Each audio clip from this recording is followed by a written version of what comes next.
Chers téléspectateurs, bonsoir. Bienvenue dans cette nouvelle édition de votre émission Le Monde Inconnu. Nous poursuivons avec la méditation, solution à nos problèmes. Professeur Emmanuel Lipote, bonsoir. Bonsoir. De quoi parlons-nous ce soir? Alors ce soir, nous allons parler de... bon, je ne sais pas... Voilà. Bon, on va parler... On a la chronique en deux volets. Mariage ou sacralisation, occulte du couple. Et puis en deuxième partie de la chronique, c'est-à-dire la même chronique, on en fait en deux parties, de la polygamie à la monogamie. Bon, tout ça sous le registre de la méditation, la solution à nos problèmes, ce qui va se poser comme problème.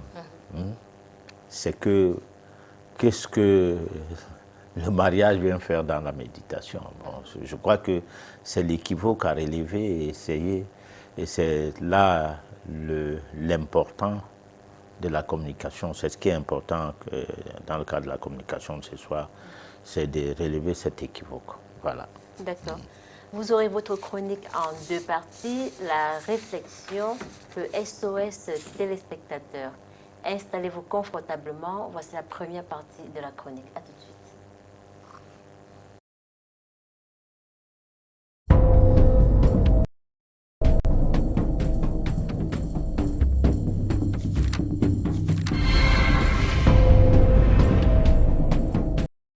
Méditation, la solution à nos problèmes. Chapitre 43. Mariage ou sacralisation occulte du couple. Au cours de cette édition, nous allons parler du mariage. Nous allons voir ce qu'en est de son côté sacré. Dernièrement, nous avons ouvert une page des affinités. Il était question de se pencher sur ces couples en dislocation dont la personne qui se sent mal le plus fait recours souvent à la prière, soit au fétiche. Sans pour autant tirer de conclusion, nous avons quand même relevé que qui se marie mal est souvent celui qui rate sa vie. Pour nous, le remède qui empêcherait de tomber dans le trou d'un amour qui, à la limite, se traduirait en idiotie, se trouve dans l'étude d'affinité comme seule possibilité censée de sauver les meubles. C'est une étude à prendre au sérieux avant toute décision de se mettre en couple ou de se marier. Elle est surtout recommandée aux célibataires pour leur éviter des déboires dans le domaine sentimental et aussi conseillée aux mariés pour qu'en cas de conflit ou de divorce, que chacun sache ce qu'il y a lieu de faire au juste. Mais vous qui nous suivez souvent, vous vous posez la question de savoir ce que vient faire le mariage dans cet épiphénomène qu'est la méditation. Disons que vous avez raison de vous mettre dans ce questionnement, sauf qu'avec la pratique allouée à la méditation, il ne faut rien qui perturberait votre sérénité. Alors nous avons raison d'avancer l'argument que le mariage est parfois un frein dans l'évolution tant spirituelle que matérielle du couple. Nous insistons que vous deviez avoir l'intérêt de rester branché au registre de la méditation, la solution à nos problèmes, tel que nous vous le proposons depuis lors d'édition en édition. Ainsi, tôt ou tard, vous y parviendrez, car vous finirez par déchiffrer tous les méandres du fonctionnement de la vie. Ce n'est qu'après ce déchiffrage que vous trouverez les pistes qui vous permettent de parvenir aux solutions à vos problèmes de la vie en général. En ce qui concerne le thème de cette édition, nous tenons à marteler le côté sacré du mariage tant du point de vue physique que métaphysique. Le mieux étant d'appréhender tous les contours des règles à observer à l'intérêt de la maîtrise de la méditation en même temps pour qu'elles nous servent de passerelle entre le bon et le mauvais ton d'amour. Grâce à la méditation, vous serez à même de gagner en maîtrise dans n'importe quelle circonstance. Elle vous dotera un excellent taux vibratoire pour que vous soyez à même de surmonter toute difficulté, vous rendant capable de faire face à tous les contours de celle-ci. Nous faisons allusion ici des problèmes nouveaux, monogamie, adultère, concubinage, polygamie, etc. Ce faisant, nous ne saurions omettre la question d'éthique chez un grand nombre de familles d'une certaine époque. ce qui aurait permis à l'homme de sortir de cette jungle primaire d'antan la tête haute avant qu'il ne rentre à celle de notre époque dite moderne. À la deuxième partie de cette chronique, allons voir comment une personne peut bien vivre sa spiritualité dans le mariage, car il serait question de choix de mode de vie, sans oublier les influences psychomatérielles d'une époque à une autre. Professeur Emmanuel Lipod, pourquoi avoir choisi ce thème? Est-ce qu'il y a un rapport avec la Saint-Valentin? Du coup, j'ai envie de vous poser aussi la question de savoir, peut-on souhaiter bonne Saint-Valentin à un patriarche que vous êtes? Non. Ça, c'est des histoires, pas à dormir debout, mais c'est des histoires mondaines qui n'ont rien à voir avec une émission comme la nôtre, une émission éthique. C'est vrai, la coïncidence est que hier, il y avait ce genre d'événements organisés mondialement pour faire le commerce de tout genre, lié à des vies de couple. Bon, voilà. Bon, donc, nous ne condamnons pas ce que font les autres, parce qu'eux aussi ne condamnent pas ce que nous faisons. Nous devons rester compréhensifs que ce qu'ils font, ça les plaît. Ce que nous faisons, ça nous plaît aussi, parce que nous, on pense que ce que nous faisons, on a raison de faire ça, c'est-à-dire pas ce que nous faisons au quartier, mais ce que nous programmons comme thème par rapport à cette émission, d'édition en édition, avec des chroniques qui sont proposées. Des fois, quand je suis fatigué, je les fais lire par une personne. Oui. Bon, ces derniers temps, c'est une petite demoiselle qu'on appelle Lady Diana, qui me donne un coup de main. Donc, je pense que nous sommes ensemble, tant avec ceux qui nous suivent, aussi avec ceux qui ne nous suivent pas. Parce que ceux qui ne nous suivent pas, nous avons des pensées positives envers eux. Et nous pensons que si nous avons une émission éthique, c'est-à-dire une émission de la transformation de l'être humain, cela va de soi. C'est comme les gens disent qu'ils prient aussi pour le malade. Et ils prient aussi pour d'autres gens. Nous aussi, on méditerait pour que la société puisse évoluer. Et là, l'émission va donc porter des thèmes qui regardent la vie en société. Comme ce soir, nous allons parler de la sacralité au culte de couple. Voilà. D'accord. Avant de s'engager dans la vie, il est nécessaire de connaître les forces, les faiblesses, les qualités, les défauts, les failles de son futur conjoint. Est-ce qu'il faut toujours passer par le test d'affinité? Alors, je ne sais pas comment on peut faire d'autre, parce que l'homme est divers et ondoyant. Vous pouvez faire 10 ans de fiançailles avec quelqu'un sans le connaître, ou avec quelqu'un sans la connaître. Il y a des gens, ils fument de la cigarette, ils boivent de l'alcool, mais jamais sa conjointe, sa future conjointe ou bien son futur conjoint ne saura être au courant de ça, parce que, ayant constaté que ça risque de faire provoquer un conflit ou une rupture même de leur couple en gestation, ou bien leur couple est établi, parce que certains actes sont déjà posés, parce que le couple commence le jour où vous dormez ensemble et que vous faites les choses de papa et maman.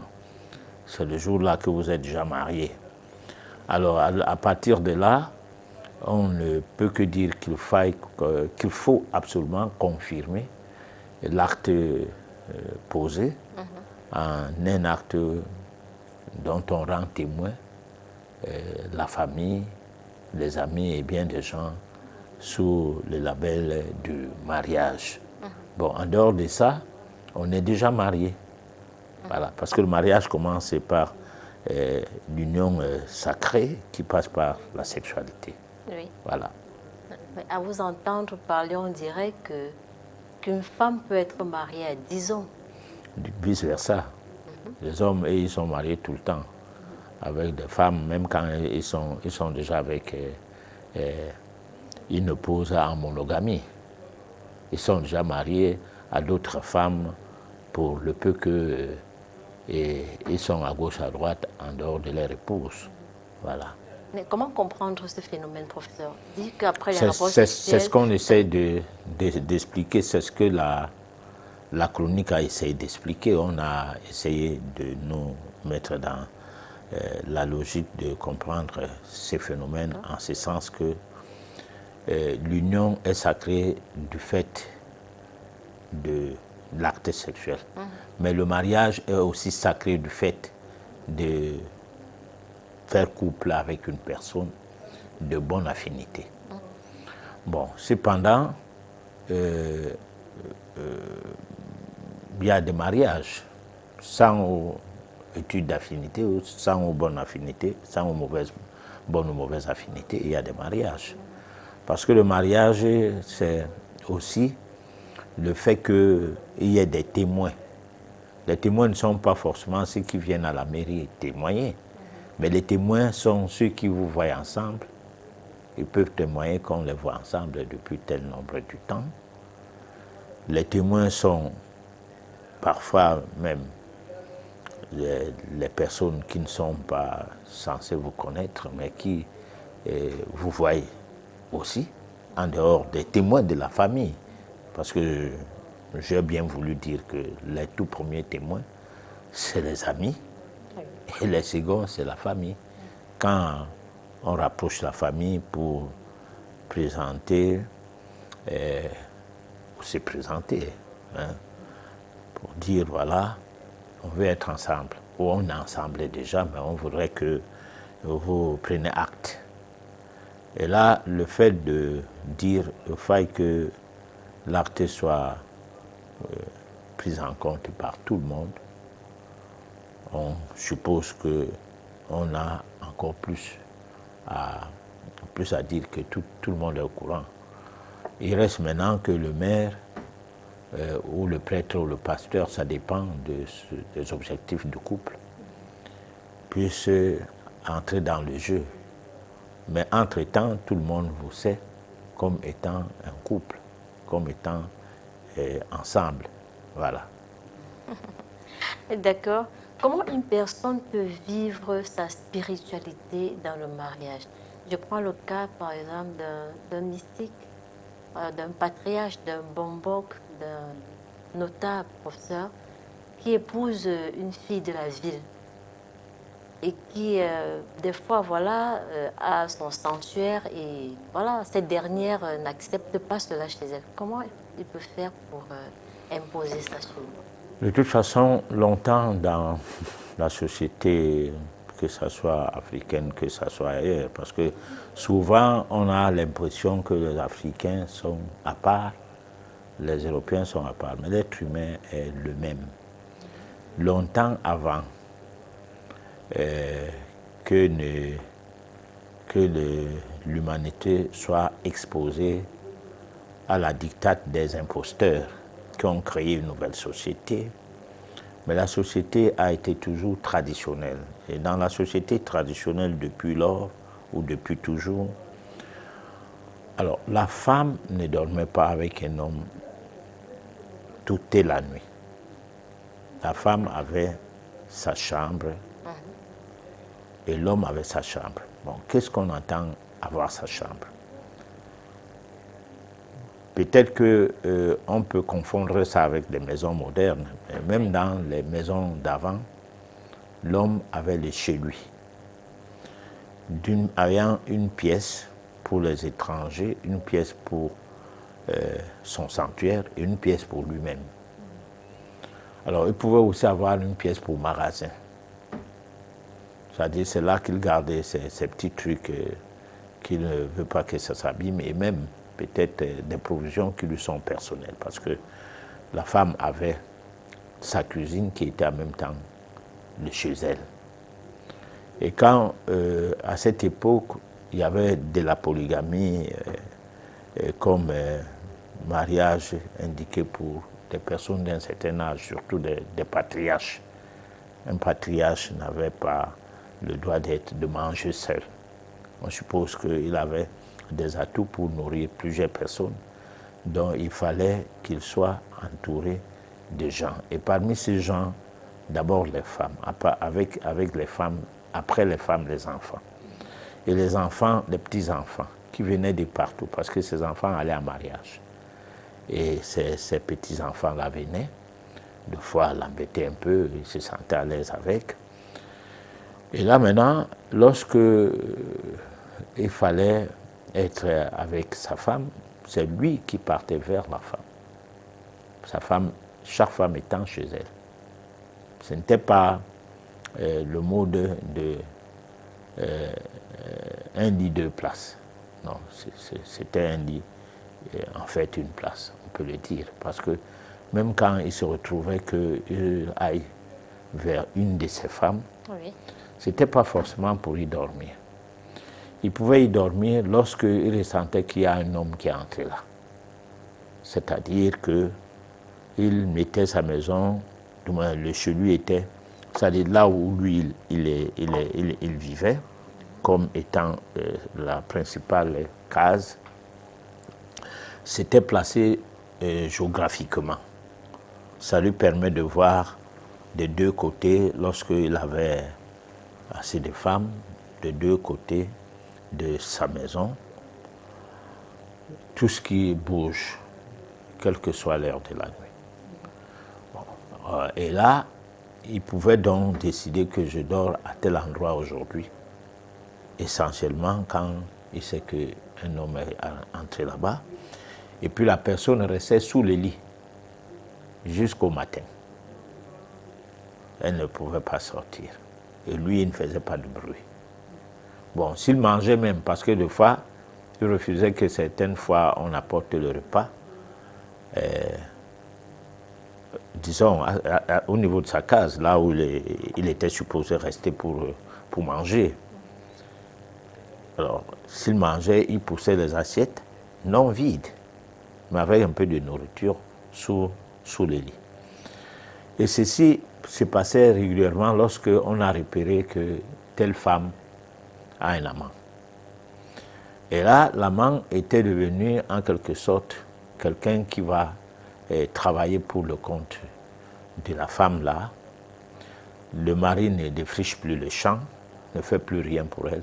C'est le gars qui fait tout pour l'homme. Et la récolte doit être beaucoup plus de ce côté-là par rapport à d'autres femmes, parce que l'homme, à chaque période, attendait que ce soit les mets de pistache ou que ce soit quoi, que ça lui soit donné à titre du fait qu'il a défriché le champ et que le travail, la récolte a produit.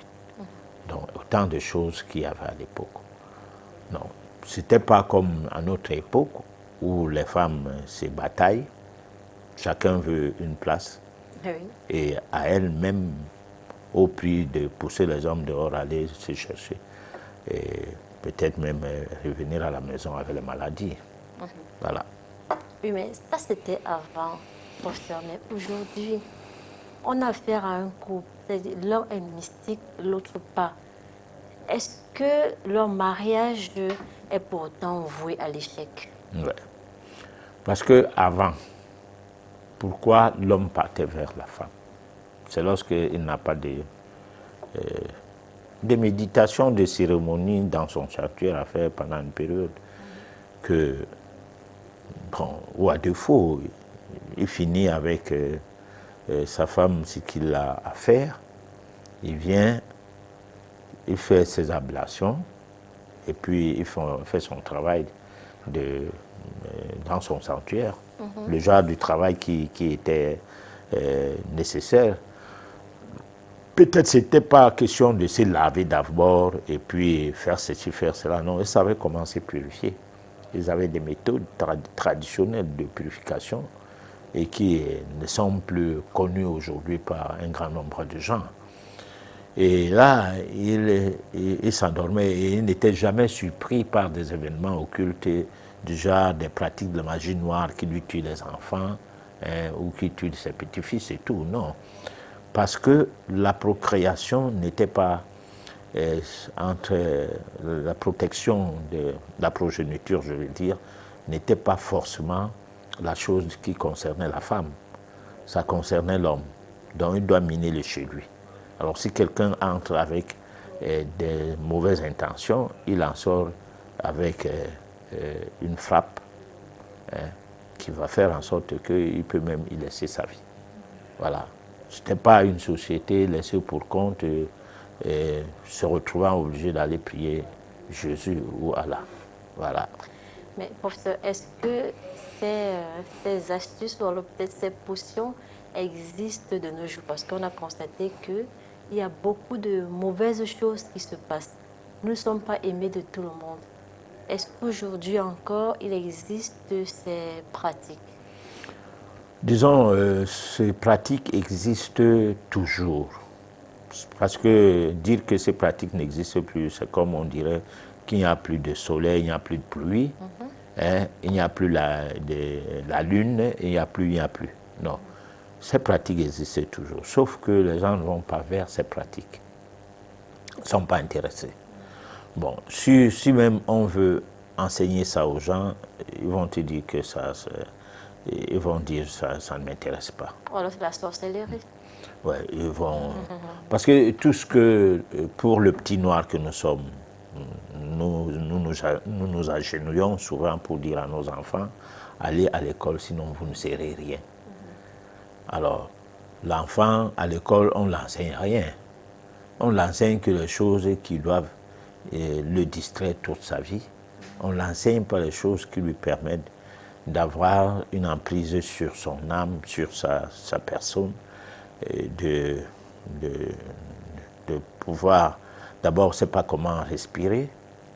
Il n'y a aucun cours qu'on donne de respiration dans une faculté, ne fût-ce que dans la faculté de la médecine, au point à se servir de la respiration pour purifier son sang, comme il se doit. Bon, il n'y en a pas. L'alimentation même, c'est le nutritionnisme, c'est-à-dire l'équilibre alimentaire. Mais les essences vitales des plantes qu'il faut mettre en exergue, ou bien le côté vital même des fruits et légumes, le côté vital n'est pas enseigné. La double dimension ou la dimension occulte de ce qui serait du monde végétal et même du monde minéral, parce qu'il y a des pierres qu'il faut mettre dans de l'eau, les laisser dormir dans cette eau jusqu'au matin et boire cette eau-là qui sera magnétisée, soit pour le foie, soit pour l'estomac, soit en fonction du genre de pierre. Parce que le monde minéral est classé en 4 éléments, tout comme le monde végétal, tout comme le monde animal. Donc, le monde, les 3 mondes, minéral, végétal et animal, ont des points communs et ont aussi des points de divergence. Alors, dans les points communs, on peut prendre des choses qui viennent des pierres, les pierres précieuses, comme on peut les appeler, ou des huiles, les huiles essentielles des plantes, ou bien alors des plantes tout simplement, parce que l'essentiel de prendre les pierres, l'héligothérapie, les plantes médicinales, la phytothérapie, et puis dans les plantes, il y a l'aromathérapie, il y a plein de techniques qui sont utilisées depuis des millénaires par l'être humain, mais qui tentent à être abandonnées depuis que l'Occident est né de cette Afrique d'hier qui n'a pas pu continuer à contrôler le monde, qui s'est embourbé dans la recherche de la matérialité de la vie, c'est-à-dire le côté matériel de la vie a prédominé sur le sens de vie, et l'homme est devenu l'outil d'un système qu'on exploite. Alors aujourd'hui, la spiritualité est donc complexe, c'est-à-dire que si vous vous mariez d'une femme moderne qui a fait ses études universitaires d'un certain genre, oui, et qui n'a pas des prédispositions par rapport à son tempérament sur l'adoption ou bien sur l'acceptabilité des méthodes traditionnelles de vie, alors vous aurez tous les problèmes du monde avec cette femme-là. Vice-versa avec les hommes. Il y a des hommes que, parce qu'ils ne comprennent pas ce que tu fais, même les simples prières des églises de réveil, que certaines femmes se mettent dedans, bec et ongles, n'arrivent pas à avoir la paix avec leurs maris. Bon, d'autres maris sont, disons, on ne peut pas dire cléments, mais indifférents, mais sans toutefois porter atteinte au bon vouloir de leur épouse. Tu fais ces choses et tu le laisses tranquille parce que ça lui permet de végéter, d'aller de fleur en fleur comme papillon, puisque tu ne le contrôles plus. Toi, tu es là pour prier, continue à prier. Bon, donc ça dépend de sous quel angle. Bon, par contre, lorsque nous parlons du côté sacré du mariage, nous faisons allusion ici du fait de faire un mariage comme si vous aviez rencontré votre âme sœur. L'âme sœur n'étant pas forcément celui avec qui vous allez vous entendre, et celle avec qui vous allez vous entendre, mais tout de même, c'est le début de l'évolution spirituelle qui passe par là. Bon, mais bien de choses se passent donc dans la vie de couple. On a essayé d'expliquer cela, que l'âme n'a pas de sexe. Voilà. L'âme n'a pas de sexe. Dans la chronique, vous avez relevé, c'est vrai. Après avoir fait une étude d'affinité, professeur Emmanuel Lipote, que faire en cas de conflit dans un couple? Il est très compliqué que l'étude d'affinité puisse donner pour résultat une réponse positive de vie commune et que cela se traduise par un désastre. C'est très compliqué. C'est qu'il y a eu peut-être des loupés au niveau des coordonnées, parce que si quelqu'un ne connaît pas son nom, prétendument, il croit que c'est son nom comme ça. Bon, mais c'est rare de trouver quelqu'un qui ne connaît pas son nom quand même. L'année de rencontre? Bon, et il ne connaît pas l'année de rencontre, il l'a oublié. Il ne sait même pas la date de naissance, c'est rien de sa propre date de naissance, et ni la date de naissance de sa conjointe. Là, vous avez beau réaliser une étude d'affinité, elle ne sera pas de nature à se traduire de fait sur la base d'un résultat fiable. Par contre, si on sait comment on s'appelle, on connaît sa date de naissance exacte, on sait bien que c'est telle année que j'ai commencé à aller vers cette fille-là ou ce monsieur dans le but d'être tout proche d'elle ou de lui, parce que je veux faire ma vie avec, et que cela soit vrai, l'étude d'affinité est à plus de 90% juste. Alors, si on vous dit que vous êtes en situation de coup de foudre, restez aussi longtemps que possible avec ces dossiers, ça va finir par être vrai, que c'était un coup de foudre. Bon, si par exemple on ne veut pas savoir ce qu'il y a lieu de savoir au départ et qu'on dise, bon, écoute, nous on va se débrouiller à s'entendre, parce que je l'aime, l'autre aussi dit je t'aime, vous allez vous entendre, mais deux fois des différends qui naîtront dans des propos des uns et des autres, les timbres vocaux, le timbre vocal parfois pourquoi tu me grondes, même quand on ne gronde pas. Parfois, pourquoi tu me parles comme ça alors qu'une autre personne à côté dit que mais il a dit quoi de mauvais là. Bon, donc il y aura toujours des préjugés, des suspicions et qui vont naître par manque d'affinité. Donc il y aura des crashs qui peuvent se développer au point à provoquer une rupture. Donc en règle générale, on a intérêt parfois à faire cette étude. Voilà, qui est beaucoup recommandée pour des célibataires, d'accord, mais qui est aussi recommandée pour des mariés. Pourquoi? Parce que c'est conseillé à ces mariés-là dans le sens de savoir se contenir, hein, et de savoir dire, bon, on s'est jeté à l'eau, on ne savait pas qui c'est, mais maintenant que la thématique de vie de mon vis-à-vis est mise à ma portée, je vais essayer de gérer son bon côté et me mettre à négliger son mauvais côté pour que je puisse trouver l'équilibre nécessaire pour qu'on continue à être ensemble.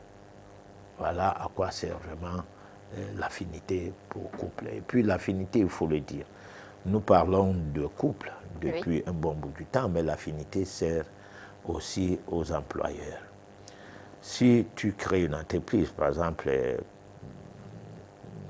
tu as besoin d'employer un directeur, le nom de l'entreprise, la date de naissance de l'entreprise, plus le nom de ce directeur, la date de naissance de ce directeur, avec sa lettre de motivation, on voit la date qui y est. On peut savoir que l'entreprise là sera productive.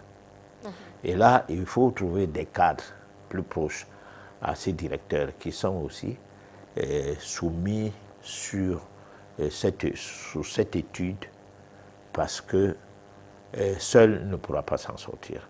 Il n'y a que des ouvriers et des employés d'une certaine catégorie qu'on n'a pas besoin de... parce qu'ils ne sont pas à la commande, c'est pas eux qui gèrent, c'est comme un État. Les membres du gouvernement, on devrait faire une étude d'affinité. Le président de la République ayant peut-être bénéficié d'un apport de l'Occident, parce que souvent c'est eux qui mettent les gens en poste sous prétexte qu'il y a une élection, quand ce n'est pas un coup d'État. Alors, donc, s'il ne t'impose pas les collaborateurs, toi tu dois faire tout pour que tu fasses une étude d'affinité pour savoir si ces gens-là vont collaborer dans le but de faire évoluer le pays. Bon, que ça ne soit pas seulement juste une cooptation entre amis ou bien entre membres de la famille, parce que la mission étant grandiose. Bon, quand tout a été étudié au départ, on n'a pas de coup d'État. On n'a pas un problème fâché qui peut perturber la machine étatique. Voilà, donc c'est valable, l'étude d'affinité est valable à bien de niveaux. Voilà. D'accord. Donc on va passer à la deuxième partie de la chronique, de la polygamie à la monogamie. De la polygamie à la monogamie. À l'époque où la technologie est prévalue, on dirait que même les idées et concepts de la vie courante entre l'homme et la femme sont technologiquement évolués. Dès lors, le mariage qui était sacré hier a cessé d'être de même aujourd'hui. Une union se veut légale lorsqu'elle est contractée entre un homme et une femme. Le plus souvent, le but est de fonder une famille. De nos jours, il y a deux conjoints de même sexe qui vivent légitimement ensemble, ce qui est nouveau. Nous saurions exclure la situation de deux personnes vivant en couple sans être unies légalement, sans acte de mariage. C'est ce qu'on appelait avant le mariage de la main gauche. Un lien de couple aussi vieux que le monde, à en croire à l'allégorie d'Adam et Ève, outre le concubinage.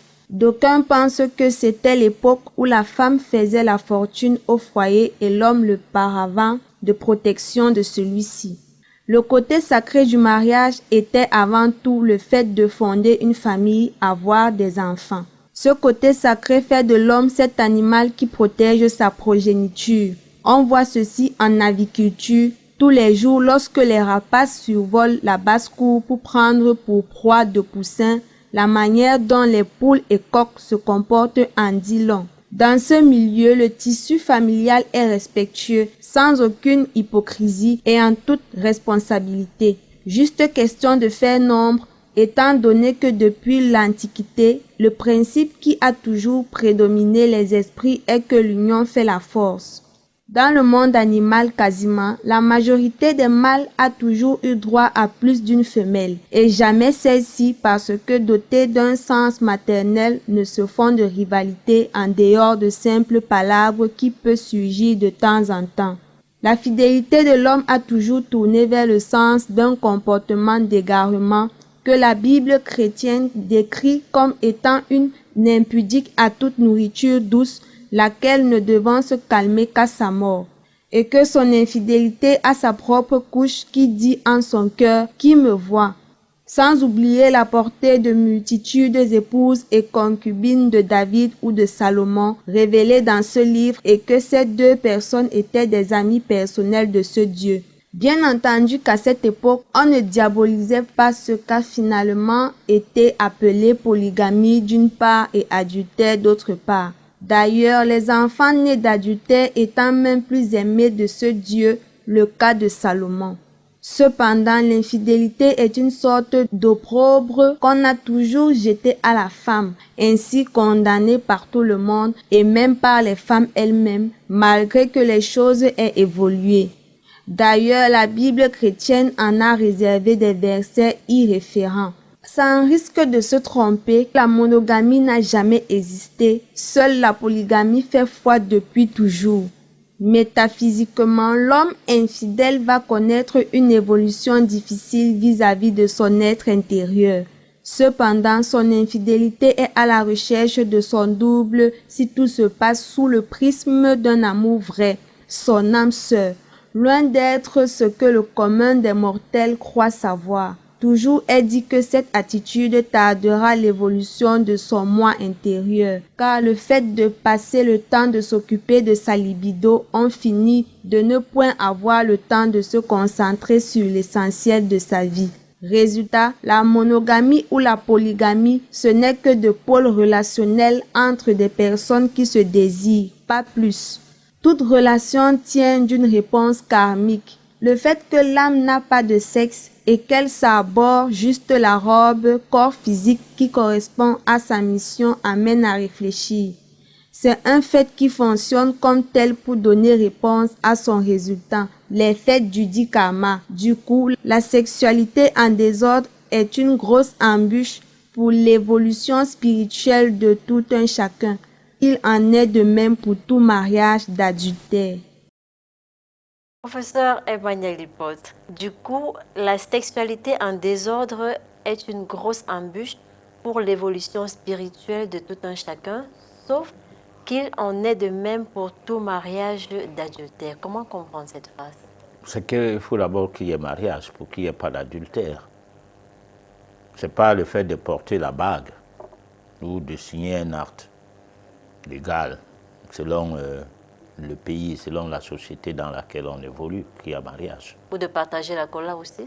Ou de partager la cola comme ce fut le cas avant, qu'il y a mariage, non. Il faut que les intentions soient partagées dans le sens de que tout le monde est partant dans le jeu. Parce qu'il y en a qui sont embêtés, que, mais attendez, comment ils ont pu se marier? Mais ils viennent quand même partager la cola, hein, partager le petit bout de pain qui a été réservé, et partager même, parfois, ce qui était destiné pour la dot, parlant du système de dot dans nos pays ou dans nos communautés. Alors donc, là, il y a un problème. Mais ce problème peut ne pas concerner les mariés. Voilà. Parce que le véritable lien sacré du mariage concernait particulièrement deux personnes. C'est-à-dire l'homme et la femme. Parce que là, nous sommes vraiment dans le cadre d'un mariage raisonnable. pas un mariage irraisonné du genre homosexuel. Hein. Les nouveaux mariages qui sont là maintenant, jusqu'à aller dans le sens où certains évêques même des églises conventionnelles se présentent comme des personnes qui réclament la légalisation du mariage homosexuel. Donc, vous savez, c'est ce qu'on disait au début de notre émission, qu'on n'a rien à voir avec ça. On est dans le monde inconnu. Voilà. On n'a rien à voir avec ça. Bon, mais sauf que c'est des choses qui perturbent la société, une certaine classe de personnes dans la société et qui les amènent par imitation à poser des mêmes actes et qui parfois les sont nuisibles, même si ces actes ne sont pas nuisibles à ceux qui, pour la première fois, sont concernés par ça. Bon, alors donc, le fait de se mettre dans la posture d'un marié doit se traduire dans l'engagement spirituel qu'on a vis-à-vis de cette décision. Voilà. Professeur Emmanuel Pod, est-ce qu'il y a une différence, là je parle sur le plan métaphysique, entre la polygamie et l'adultère? Alors, il n'y a pas, d'abord, le mot polygamie, c'est des mots nouveaux. Le mot adultère, peut-être que c'est un vieux mot. Le mot monogamie, c'est des nouveaux mots. Mais tous les deux sont les mêmes. C'est-à-dire que vous soyez polygame, que vous soyez monogame. Et on a essayé de tirer une conclusion que c'est la même chose. Bon, alors maintenant, à quel moment c'est pas la même chose? Voilà. C'est au moment où vous n'aviez pas un passé sexuel. Parce qu'il y a des femmes qui n'ont jamais fait l'amour avec un autre homme. Juste les premiers contacts avec l'homme, c'était celui-là qui est devenu leur mari. Alors, maintenant, ils n'ont jamais donc contacté un mariage avant parce que c'est l'acte sexuel qui marie les gens. Ce n'est pas le fait de dire « je suis ta femme ». Non. Si par exemple vous vous mariez avec une personne qui est de même sexe et qu'au départ tu ne le savais pas, au lendemain du mariage on annule le mariage là. Donc il n'y a pas mariage. Si vous mariez même avec une personne de même sexe et que vous vous faites enculer, ce n'est pas l'endroit où la consommation du mariage se produit. Hein, c'est-à-dire ceux qui viennent par voie anale. Hein, ce n'est pas un mariage. Pourquoi? Parce que la voie anale n'est pas le lieu qui fait consommer des vibrations sexuelles qui vous lient de manière sacrée. Donc c'est juste une banalité de vie et que vous engagez comme ça, qui n'a rien à voir avec ce que tu peux dire « je suis marié ». Bon, que vous adoptiez les enfants ou pas, que vous vivez comment, vous vivez comme des gens qui ont perdu le cerveau ou la raison, s'il faut bien le dire. Bon, là, je dis que je n'en parlais pas comme pour diaboliser, mais j'essaie de relater les faits du point de vue métaphysique. Alors donc, maintenant, si vous êtes donc dans la posture de monogamie, du genre avoir fait le tour de la ville, le tour du monde, et puis venir se caser chez quelqu'un, alors maintenant, qu'est-ce que vous ferez des autres gens qui, en vous voyant marié à ces messieurs, continuent à vous envier, continuent à vous maudire, parce que certains, vous avez même bouffé leurs biens, d'autres, vous avez même promis le mariage, et après, en dernière minute, vous avez décidé que non, vous n'en voulez plus. D'aucuns, vous avez même pris de l'argent pour aller louer une maison, pour vivre à deux, et l'argent et la promesse, rien n'a tenu. Donc vous continuez à être mariés par les vibrations que émet l'autre dans l'envie d'être avec vous, mais qui n'est plus possible, hein, malgré tout. Donc c'est comme une personne qui a perdu, qui est paralysée d'un pied. Alors le pied là est toujours là, mais sauf qu'on ne le voit plus. C'est pourquoi certaines personnes réussissent à marcher debout normalement sans béquille avec un seul pied. Parce que dans l'imaginaire des gens, ils voient qu'il n'a qu'un seul pied, mais lui, il a récupéré son pied subtil, de manière subtile, et puis il marche. On le voit comme s'il sautait, mais il n'éprouve aucune difficulté d'aller d'un point à l'autre. Alors, donc, c'est la même chose lorsque vous avez été avec un homme qui a payé votre scolarité, qui a fait ci et qui a fait ça, qui attendait que vous vous mariez, paf, vous vous retrouvez ailleurs, paf, vous faites des enfants avec quelqu'un d'autre et tout. Vous êtes marié à plusieurs hommes. Donc la monogamie ne serait jamais, du point de vue métaphysique, comme étant une chose, comme une coupe, hein, que tu as tapé, que tu as traversé toutes les étapes, tu es parti de 16e de finale, 8e de finale, quart de finale, demi-finale, allez, tout voilà en finale avec un trophée. Non. Donc que les gens cessent à dire, bon, je vais être monogame. Tu veux être monogame, es-tu vierge? As-tu gardé ta virginité? Point d'interrogation. As-tu fait des promesses? Parce que penser à quelqu'un déjà égal et le lui dire que tu es marié, parce qu'on se marie par la pensée, on se marie par la parole et on se marie par les actes. Alors, donc, à quel moment on peut donc dire que la monogamie est différente de la polygamie? À aucun moment. Alors, maintenant, pour rebondir, toujours parlant de la polygamie, en comparant la polygamie à la monogamie ou quoi, la polygamie, c'est quelque chose qui fonctionne avec le règne animal. La majorité, nous sommes des animaux, même n'en déplaise à ceux qui ne veulent pas le reconnaître. Pourquoi y a-t-il des maîtresses dans des sociétés qui se disent évoluer? Bon, et qui interdisent la polygamie. Et que même de ces maîtresses naissent les enfants. Et que ces enfants-là ne meurent pas parce que le péché les a accablés. Et que du fait d'avoir péché, ils ne deviennent rien, nés du péché, ils ne deviennent rien en société. Sinon, Jésus peut-être serait taxé d'un enfant, du genre qu'on ne dirait pas le fait que Joseph était quand même de connivence avec sa mère. Bon, et il est né.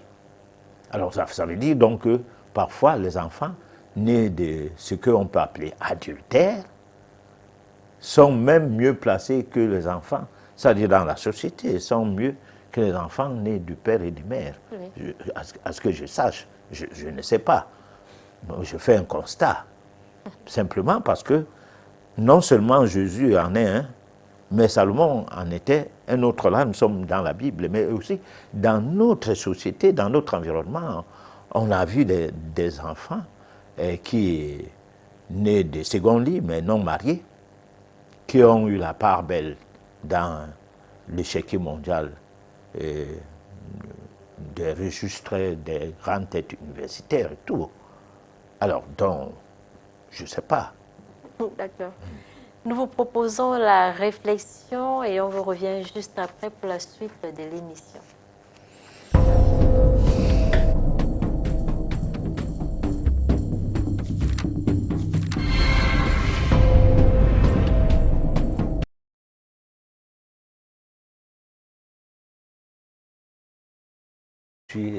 Donc, on va passer à la réflexion.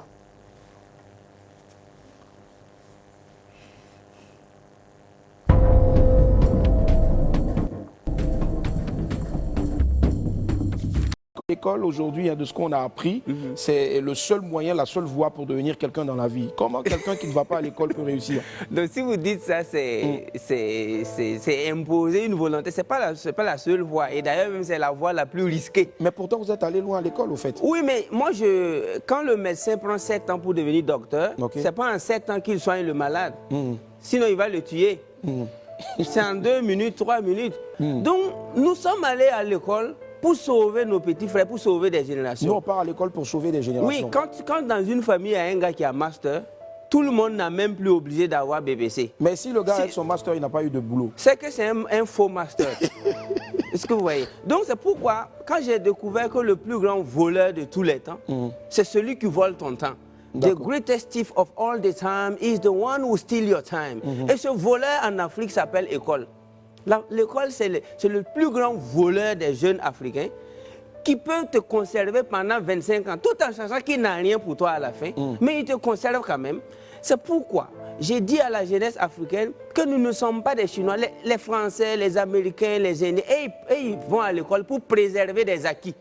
Parce que les arrière-grands-parents étaient riches. Mais si ton papa n'a rien, ta maman n'a rien, c'est toi qui cherches master, mais tu n'auras que tes yeux pour pleurer après. Parce donc, qu'est-ce qu'il faut faire au lieu de chercher master? Ce qu'il faut faire, il faut chercher l'essentiel. L'essentiel, c'est de savoir lire et écrire, de savoir raisonner. Et tu rentres dans l'auto-éducation. Pourtant, on lit et écrit, on apprend à lire et à écrire à l'école. Oui, mais quand on va remonter en 3000 ans avant Jésus-Christ, ils ont bâti les pyramides comment? Là, moi, je repose la question. Mais c'était des gens qui apprenaient dans le tas. Allez-y étudier l'histoire des Platon, les Aristote, les Épicures. À l'époque, la sagesse était livrée en live. Vous travaillez, ils faisaient des one third. One third, ça veut dire un tiers de ton temps, c'est pour apprendre. Un autre tiers de son temps, c'est pour appliquer. Et un autre tiers, c'est pour aider les autres. Donc, les gars prenaient cours maximum 3-4 heures par jour, et le reste c'était pour travailler et bâtir.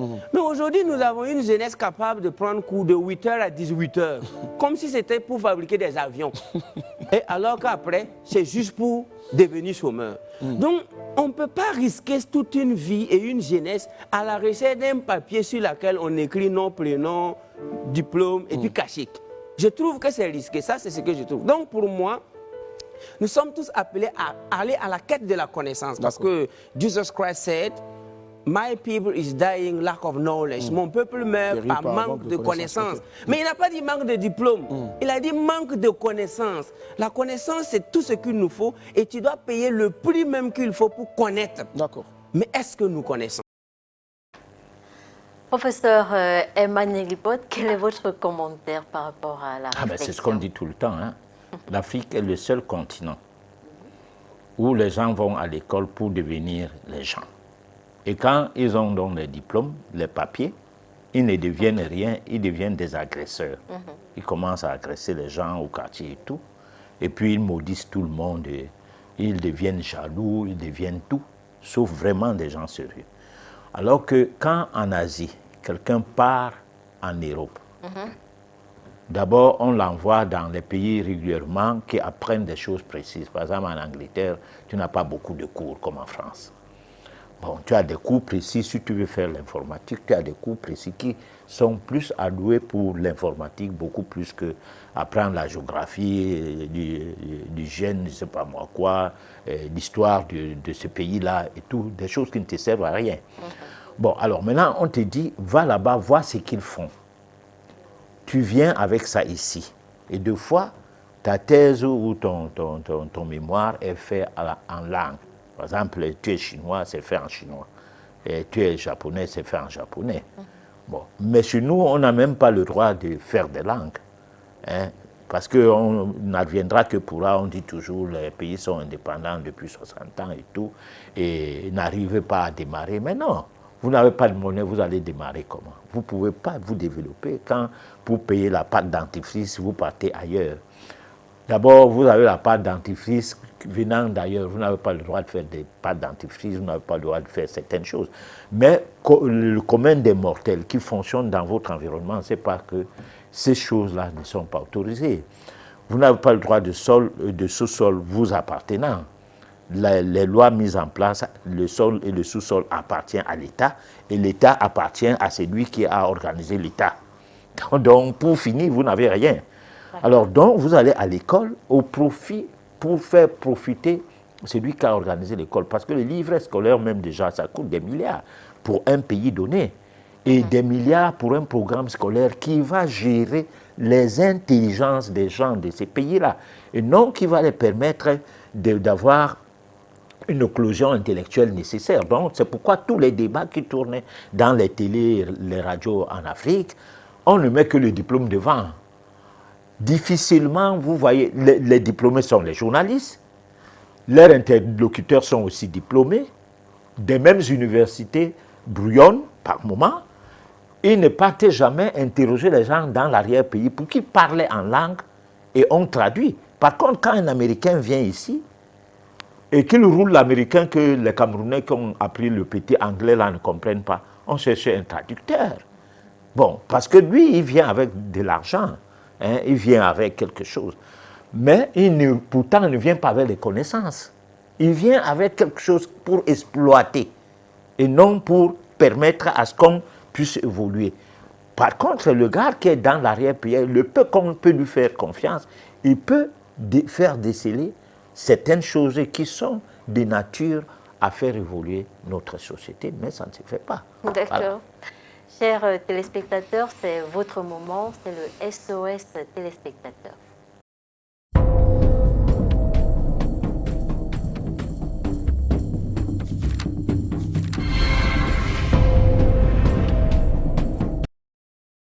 Patriarche, comment méditer pour avoir un excellent taux vibratoire pour qu'on soit à même de surmonter toute difficulté? Non, la méditation n'est pas quelque chose où on va dire fais ceci, fais cela. Sinon, pourquoi nous sommes jusqu'à au 43e chapitre, 43e édition? Pourquoi? C'est parce que ce n'est pas facile. Bon, dans cette édition même, nous avons dit que parler du mariage n'a pas de sens lorsque quelqu'un attend qu'on lui donne les règles à suivre pour pouvoir méditer. Mais comment avoir raté sa vie en se mariant d'une certaine façon où tu ne peux pas organiser une soirée de méditation chez toi sans que madame ou sans que monsieur ne s'emporte. Alors c'est de ça qu'il est question. C'est pourquoi il ne faut pas parler de la méditation comme la prière. Il faut que les gens comprennent que quand on veut faire par exemple une neuvaine, c'est pour être en phase avec des vibrations positives qui doivent vous transformer. Vous transformer, ce n'est pas seulement le côté physique, mais le côté métaphysique en soi, donc son être intérieur. Alors, mais vous ne pouvez pas le faire lorsque vous mangez mal, vous fumez, vous buvez. Dire que vous êtes en train de vous gêner. Non. Vous ne pouvez pas le faire lorsque vous avez des démêlés avec le sexe. Non plus. Et encore moins lorsque vous avez une dame qui dit tes choses que tu fais là. Hein. Quand tu les fais, tu ne dors pas ici. Trouve-toi une chambre là-bas hein, où tu dors au salon. Moi, je peux passer avec les odeurs là.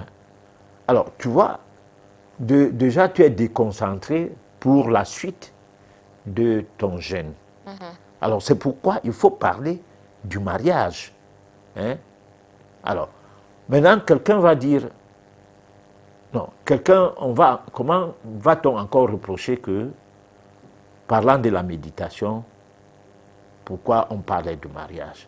Si quelqu'un continue à se poser cette question, c'est qu'il ne comprend pas qu'on ne peut pas avoir donc une bonne méditation si on n'est pas calme, si on n'a pas une vie calme, si on n'est pas posé, si on ne se relaxe pas, si on ne respire pas bien, si on ne mange pas bien, si on ne boit pas bien, si on ne fait pas les choses nécessaires qui permettent de construire l'instrument ou bien de prendre la méditation comme un instrument à construire. Alors, manger bien ne veut pas dire manger équilibré, manger comme un bobo, dont les gens qui ont trop d'argent, hein, les nantis. Non, manger bien, ça veut dire manger des choses qui sont utiles à son organisme. Savoir bien écouter les besoins de son organisme en termes de quantité et de qualité de ce qu'on mange par rapport aux nutriments, savoir respirer, savoir boire de l'eau. Voilà, c'est ça manger bien. Voilà. D'accord. Professeur, j'ai une question. Si une personne qui ne doit pas t'insulter, elle t'insulte, qu'est-ce que tu dois faire? Tu dois considérer que cette personne-là ne t'a pas insulté. Mais si tu veux, tu l'insultes aussi, mais sans l'insulter. C'est-à-dire? Bon, c'est-à-dire tu n'es pas dans ces insultes. Parce que quelqu'un peut te dire mouf. Toi, tu lui dis con. Bon, alors mouf et con, ce n'est pas la même chose. Mais si tu lui dis aussi mouf, ça veut dire que tu as répondu à son insulte. D'accord. Hein? Bon, ou bien tu lui dis connard. Ça ne veut rien dire. Et on ne peut pas se taire? Mais je dis que tu n'as pas besoin de l'insulter, mais il peut arriver que tu l'insultes aussi. D'accord. Parce qu'il y a des fois, on dit, lorsqu'un fou te tape pour une fois, tu ne dis rien. Il te tape pour une deuxième fois. Tu ne fais pas attention, on va te taper tous les jours. Et un jour, il va prendre une latte hein, et te fracasser la tête. Mais s'il te tape, tu le tapes bien. Il va fuir. Jamais il te voit, il fuit seulement. Bon, donc, il y a tu ne l'as pas tapé parce que tu n'as pas rendu parce que tu veux rendre. Non, tu as rendu parce que tu sais que lui, il va toujours te taper. Okay. Bon, donc, il y a des fois que tu peux poser un acte à contre-cœur, sachant que l'acte que tu es en train de poser comme ça, c'est pour que l'autre se range, qu'il ne soit pas toujours en train de penser qu'il est plus malin. Okay. Voilà. D'accord. Mais professeur, le sexe n'est-il pas juste un transfert d'énergie entre deux individus? Mais comment expliquez-vous qu'un homme est marié à plusieurs personnes dès qu'il ou elle commet un acte sexuel? Alors, nous venons au monde par le sexe, nous retournons au monde par le sexe. Comment ça? Bon. Sauf que le sexe étant diabolisé, après qu'on soit sorti du sexe, tout ce qui regarde le sexe devient tabou. Bon, à quel moment on diabolise le sexe? Au moment où on a constaté que les relations sexuelles avec les femmes détruisaient les hommes. Que les hommes ont commencé à diaboliser le sexe. Ça s'est passé, je crois qu'on a eu une émission ici,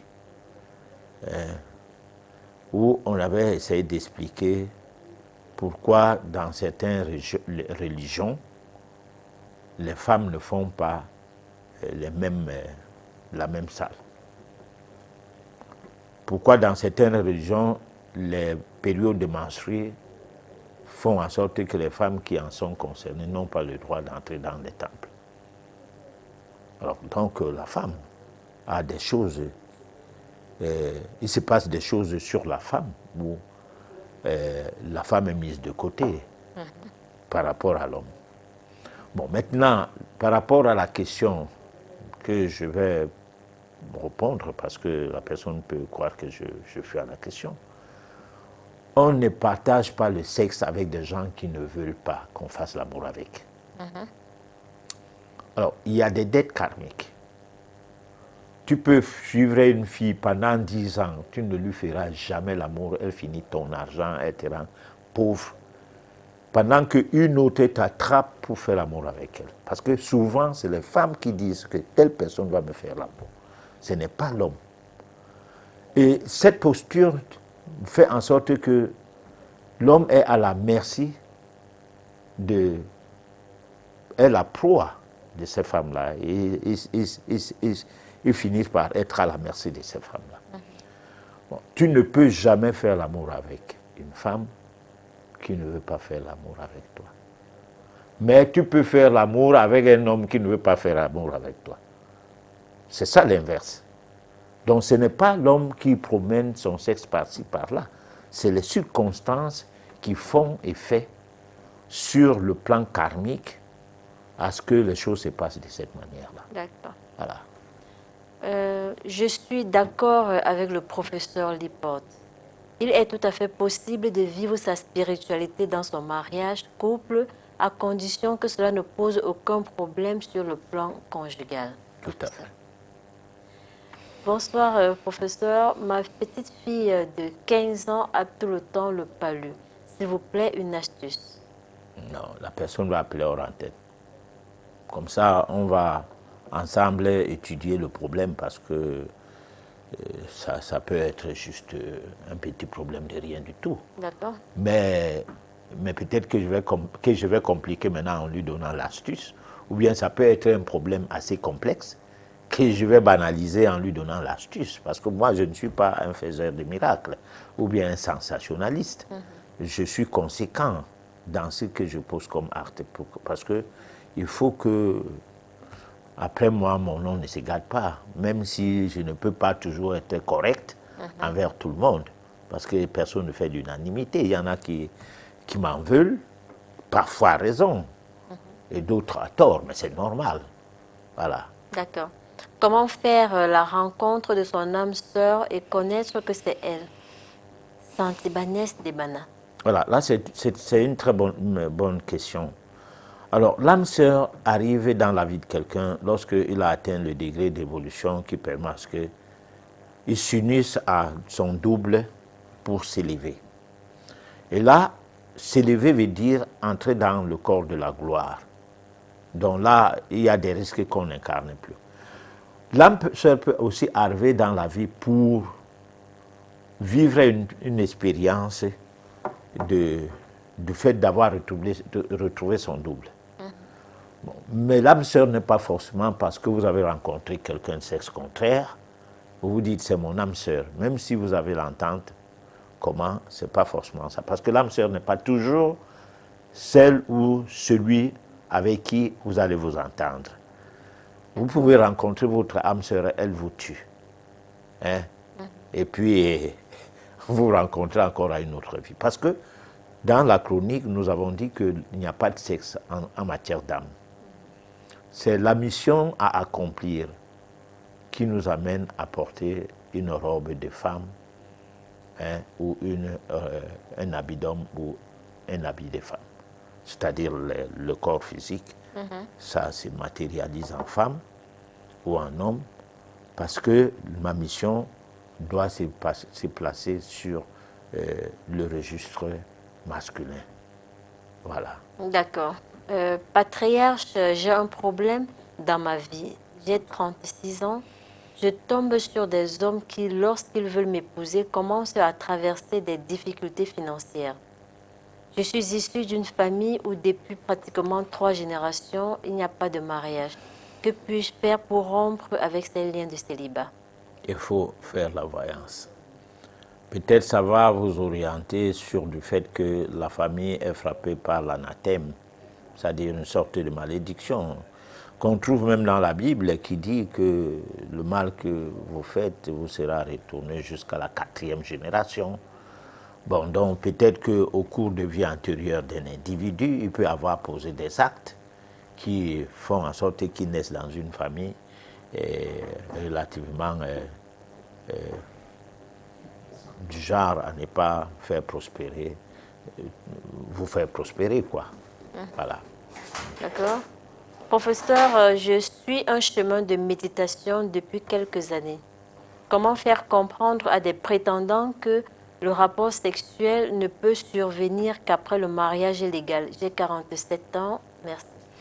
Alors, vous avez 47 ans, vous n'avez jamais fait de rapports sexuels, ou bien vous avez, moi je ne sais pas, parce que là, elle n'est pas là pour répondre à cette question. Du tout. Bon, si vous avez commencé à faire des rapports sexuels avec d'autres gens, pourquoi celui qui veut te marier maintenant, alors tu n'essayes pas? C'est ton chemin, tu as toujours été ça. Bon, mais si par exemple, depuis que tu es né, tu as décidé que l'homme qui va être en rapport sexuel avec toi sera celui-là même qui va te marier. Moi, j'ai connu des filles comme ça. Bon, alors là, il n'y a pas de problème, tu attends. Hein? Tu attends, tu vas trouver quelqu'un qui accepte ça et qui va te marier. Mais déjà, ce n'est pas parce que quelqu'un te trouve en situation du genre qu'il sera bon mari. C'est pourquoi on parlait d'études d'affinité. Le bon mari est ailleurs. Voilà. D'accord. Le mariage est l'union entre deux familles et non le désir ou le lien entre deux individus. Pour se marier, il faut d'abord connaître ce que c'est le mariage et accepter tous les principes fondamentaux du mariage. On se marie pas parce qu'on a vu les autres se marier. Ahmed Khalifa depuis Bertois. Un C'est commentaire? une contribution. Bon, moi je crois que c'est une contribution qui ressemble un peu à la littérature. Bon, nous on parle un peu métaphysique. On se marie parfois pour se faire mal. Et quand on se fait mal, on souffre. Et quand on souffre, si on a compris la leçon que la nature a bien voulu vous donner, on évolue. Oh, on ne se marie toujours pas de la personne qui vous aime. Ouais. On se marie aussi d'une personne qui ne vous aime pas. D'accord. Et ça permet à faire quoi? Ça permet à ce que vous souffrez un peu. Et vous souffrez, c'est quoi? C'est pour élever votre ego. Et quand on enlève son ego, l'extérieur de soi et l'intérieur de soi se met en symbiose et ça vous permet d'évoluer un tout petit peu. Donc, c'est pas des données littéraires qui vont dans le sens de bien expliquer qu'est-ce que c'est que le mariage. C'est des données assez complexes de ce que ça peut cacher, une relation prétendument basée sur le mariage. Et c'est pourquoi on a dit à la chronique à la fin qu'il y a le mariage d'adultère. C'est-à-dire que tu n'aimes pas un homme, mais tu es là. Hein? Tu occupes la place, qui aurait dû être la place d'une autre personne. Bon, ben, tu es en situation d'adultère parce que tu dis à qui va entendre que tu n'aimes pas l'homme là. Bon, c'est comme un homme qui n'aime pas sa femme force et tout. C'est un contact d'adultère. Voilà. D'accord. Patriarche, comment peut-on gérer le mariage où la femme a déjà connu des couches avec d'autres hommes? Sera-t-elle une bonne épouse dans l'avenir et pour ta croissance spirituelle? Alors, le problème de la femme est différent de l'homme, c'est que la femme risque de prendre les enfants des autres et les amener dans ta famille, alors que ce n'est pas tes enfants. Mais quand tu es un être humain, un autre être humain vient rester avec toi, ne fût-ce que l'enfant du voisin, mais qui est né sous ton toit, c'est ton enfant. Parce que tu es censé prendre même les enfants des gens que tu ne connais pas, soit par adoption, soit par quoi, je ne sais moi. C'est souvent la chose qui fait condamner l'adultère de la femme. Par contre, la question du genre, qui est du genre, qui va dans le sens de vouloir dire que une femme qui a roulé ici et là avec des hommes, comment lui faire confiance? Moi, je pense que les hommes aussi vont dans le même sens avec des gens, avec des filles et tout, et qui, à un moment donné, prétendument, se rangent. Hein. Je dis prétendument parce que c'est très difficile de trouver un homme extraverti. Rester avec une femme, rien qu'avec une femme. C'est les hommes introvertis. J'entends par extraverti celui qui est dégagé, qui parle à tout le monde, et qui est jovial, qui va avec tout le monde sans problème. Que ce soit les hommes ou les femmes, les échanges sont là. Par rapport à l'homme qui a peur de draguer les femmes. Le côté dangereux de l'homme, du moins, les femmes qui adoptent ce genre d'homme, que c'est lui qui l'a dragué, c'est que lui ne drague jamais les femmes et que du fait qu'il ne le fasse, préserver le mariage. Ça veut dire quoi? C'est qu'il y a une place. Il n'y a pas deux places.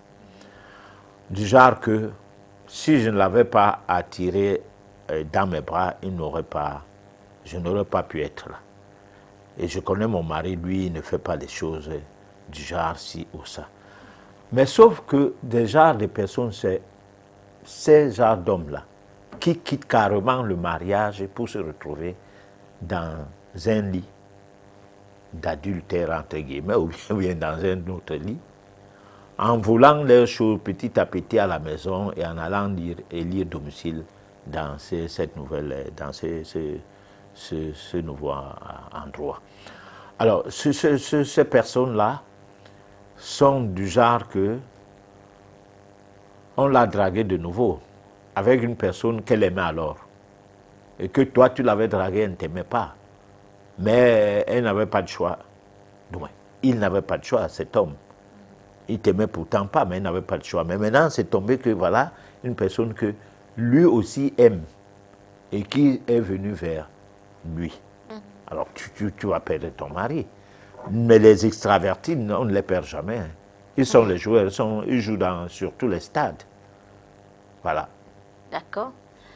Papa, je m'appelle Lynn, ça fait 15 ans aujourd'hui que je suis avec mon mari. Mon mari, entre guillemets, nous sommes juste en couple, professeur. Alors, nous avons tout le temps des problèmes et quand on a des problèmes, il est le premier à divorcer. Il prend ses affaires, il va faire 2 mois, 1 mois, 2 semaines, parfois même 3 mois chez sa mère. Et après, il revient. Plusieurs fois, il a fait cela. Alors, je suis allée faire une voyance quelque part. On m'a dit que ce dernier avait fait une promesse de mariage à une dame. Et jusqu'aujourd'hui, elle est fâchée après lui. Comment faire pour briser ce lien? J'ai maintes fois, voilà, parlé à mon mari, mais il ne m'écoute pas. J'en ai parlé avec sa mère m'a dit oui, elle est au courant de cette affaire, mais elle ne sait pas quoi faire. S'il vous plaît, aidez-moi. Bon, alors d'abord, il faut faire une étude d'affinité. Hein? Parce qu'il ne faut pas se battre sur un terrain dont tu n'auras rien. Mais avec l'étude d'affinité, on comprend, je dis et je répète, on comprend comment pleurer. Au cas où c'est question de pleurer, ou comment s'essuyer les larmes. Bon, maintenant, c'est après l'étude d'affinité qu'on peut voir si, au cas où l'étude d'affinité dégage le fait que c'est ton mari là-bas, mais il y a une nuisance qui vient des pratiques hein, de ci et ça, des pratiques de magie noire ou de sorcellerie, allant dans le sens de vous diviser. Et là, maintenant, on peut facilement trouver le remède. Mais sinon, si c'est juste un retour d'affection, comme on disait l'autre semaine, il y a des risques que le même problème se reproduise toujours et toujours. Parce que le retour d'affection, c'est soit féticher quelqu'un, hein, soit aller prier. Bon, mais si quelqu'un-là n'étant pas le vôtre, c'est ces liens vibratoires qui s'établissent au moment où la prière ou le fétiche ont dû faire effet, se rompent encore un instant, quelques temps après, parce que tout est cyclique. Et quand le rythme est suivi jusqu'à un niveau, ça se rompt, ça reprend encore un autre rythme, parce que le cycle de ces vibrations-là est terminé et il faut encore recommencer avec un autre cycle, ce qui n'est pas évident. D'accord. Patriarche, une praticienne me fait comprendre à travers ma fille que ma fiancée est d'un autre monde, voilà, et qu'elle me conduira à ma perte. Que faire, s'il vous plaît? Il faut faire la voyance. Ça va vous guider. Je n'arrive pas à progresser dans ma vie, tous mes vœux ne se réalisent pas. J'ai 35 ans et j'ai besoin de votre conseil, Aboubakar. Je ne sais pas, il faut faire une étude de vie métaphysique. Hein, parce que là, ça va vous apporter beaucoup d'éléments de réponse par rapport à votre vie, à votre mission sur la Terre, en fait, en partie, quoi. En partie, parce que vous saurez comment fonctionne votre tempérament, votre personnalité, du point de vue, votre expression, du point de vue personnalité, travail, santé, tout. Ça vous sera révélé. Et puis, en temps normal, vous aurez de quoi réfléchir pour la suite de votre vie. Bonsoir. Ça fait aujourd'hui 5 ans que je suis mariée à mon meilleur ami. Bombok, mon meilleur ami, je sais tout de lui, il sait tout de moi. Il avait promis du mariage à plusieurs femmes. Moi, j'avais accepté certains prétendants, mais que par la suite, l'amour nous a poussés à nous marier. Que faire aujourd'hui? J'avoue qu'aujourd'hui, professeur, rien ne va dans notre vie. Bon, vous allez faire l'étude d'affinité. Si vous constatez que rien ne va du genre que vous pouvez supporter, vous supportez, que vous ne pouvez pas supporter, ne quittez pas votre ami, essayez de voir ses points positifs et mettez-vous dessus. C'est comme une personne qui a aimé un homme ou une femme qui n'avait pas fait l'accident et qui à un moment donné peut-être a fait l'accident au niveau du visage. Alors que de regarder continuellement son visage qui ne vous plaît plus, Oui. il faut regarder ses doigts. Parce qu'avant d'aimer une personne, avant de vous mettre avec une personne, il faut voir si, faut tout voir des points attrayants de la personne et puis vous accrocher à ces points-là. Bon, donc si un point part, l'autre reste. Si c'est sa démarche, tant que ses pieds ne sont pas accidentés aussi, ou quand elle tourne le dos, qu'elle marche, que vous soyez content. Ça va réallumer tout le temps votre amour. D'accord. Je voudrais comprendre quelque chose, professeur. Tout à l'heure, vous avez dit que si vous avez promis du mariage à une personne, il y a des possibilités que vous ayez des difficultés dans votre couple. Alors, est-ce que le fait de ne pas de laisser cette dernière en larmes et aller faire peut-être des lavages spirituels ou autres, ça peut résoudre le problème? Est-ce qu'il ne faudrait pas déjà aller voir ces dernières, essayer de négocier et demander pardon pour pouvoir avoir la paix dans... Tu ne peux pas négocier et demander pardon d'une personne qui voudrait être avec toi. Sauf qu'il faut lui dire que je suis avec une autre et je suis prêt à te prendre pour que ma promesse soit tenue. Parce qu'au moment où je te faisais la promesse, j'ai dû faire, soit par mégarde, la promesse à une autre personne, ou soit je ne croyais pas que tu seras sérieuse et j'ai donné promesse à quelqu'un d'autre. Parce que ça, au moins pour les hommes... Mais si elle ne veut pas occuper la deuxième place, professeur Emmanuel, oui, si elle ne veut pas, parce que... excusez-moi, si elle ne veut pas écouter, si elle ne veut pas prendre la deuxième place, et si ce monsieur est prêt à investir, peut-être lui donner un fonds de commerce, peut-être il reconnaît, il regrette. Non, ce n'est pas le fonds de commerce que la femme veut. Il y a des femmes, tu lui mets dans une palace, tant que tu ne lui donnes pas l'amour qu'elle veut, elle va fuir cette maison-là. Mais la négociation, parfois, peut arriver à ce niveau parce qu'on sait bien qu'il y a des femmes qui vont vous dire, vous m'avez perdu du temps, vous m'avez gâché, vous avez gâché ma vie pas. Et autres. Non, une femme qui aime un homme ne parle pas comme ça. Une femme qui avait son dévolu sur le porte-monnaie de l'homme, qui avait placé son dévolu, je veux dire, sur le porte-monnaie de l'homme, c'est cette femme-là qui parlait comme ça. Celle qui t'aime, elle n'a besoin de rien de toi. Elle a besoin de toi. Bon, alors, avec le modernisme, parce qu'avant, c'était que quand une femme aime un homme, elle trouve une autre femme, parce que je te racontais une histoire hier à Sud FM, où avant, les reines-mères prenaient des co-épouses dans les enfants qu'on a seulement dit que dès que cette femme s'y accouche, l'enfant qui va sortir de là sera... Je vous comprends bien, voilà. professeur. Sauf que donc les femmes d'avant... Ce n'est pas de ça qu'il s'agit. Non, il ne s'agit pas de ça, mais moi je... Le monsieur, il est marié aujourd'hui. Il aime sa femme. Sauf qu'il y a des problèmes dans leur couple. Et il s'avère qu'il avait promis du mariage à son ex. Alors, est-ce que... mais je parlais de la même chose, sauf que tu conditionnes la question. Non, non, non, vous parlez de la polygamie, professeur. Mais non, mais écoute, on ne peut pas soulager quelqu'un qui veut être avec toi par les biais d'argent ou bien par, par un duplex. Mais il peut demander pardon, peut-être qu'elle peut accepter, Et professeur. demander pardon qu'il est mort. Il ne peut pas demander pardon tant que tu vis. Le pardon là ne va pas marcher. Parce qu'il y a des habitudes qu'on donne à certaines femmes. Ça peut être des habitudes sur le plan sexuel. La femme se promène partout et tout, trouve que ce n'est pas les mêmes habitudes qu'elle rencontre ailleurs. Elle, veut retourner aux sources. Sa source, c'est toi. D'accord. Ça, c'est au côté de l'homme. Et si c'est la femme? Si un homme est raisonnable, oui. Moi je parlais du point de vue métaphysique. D'accord.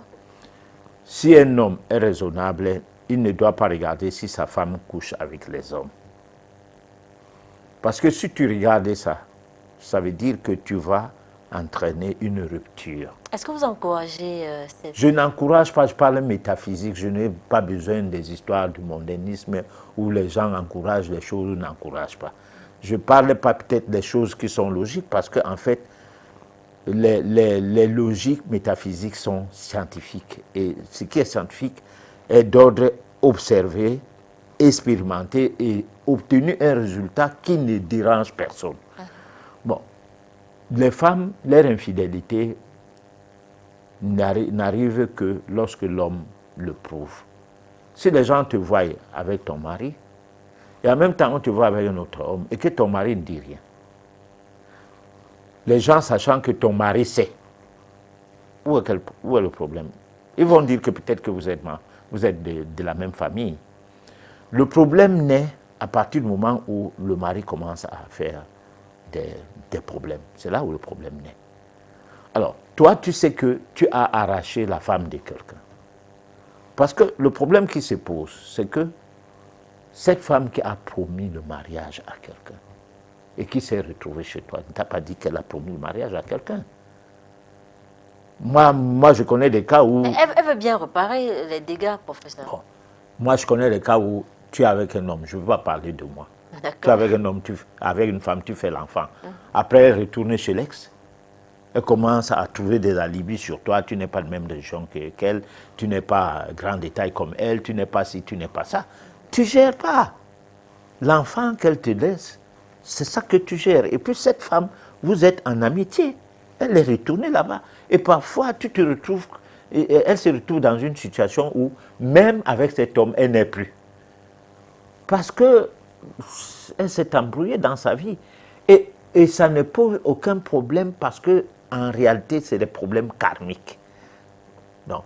Mais maintenant, quand on refuse la polygamie, soit l'homme refuse d'être polygame, alors que d'autres gens étaient là avant l'autre, soit la dame ne veut pas entendre parler d'une autre femme. Il y a un problème.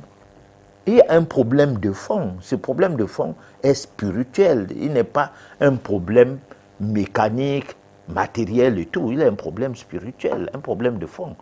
Et ça, ces genres de problèmes de fond font en sorte qu'il n'y a pas d'élévation d'âme par rapport à ces gens-là. Voilà. Professeur Emmanuel Dipote, on est arrivé au terme de cette édition.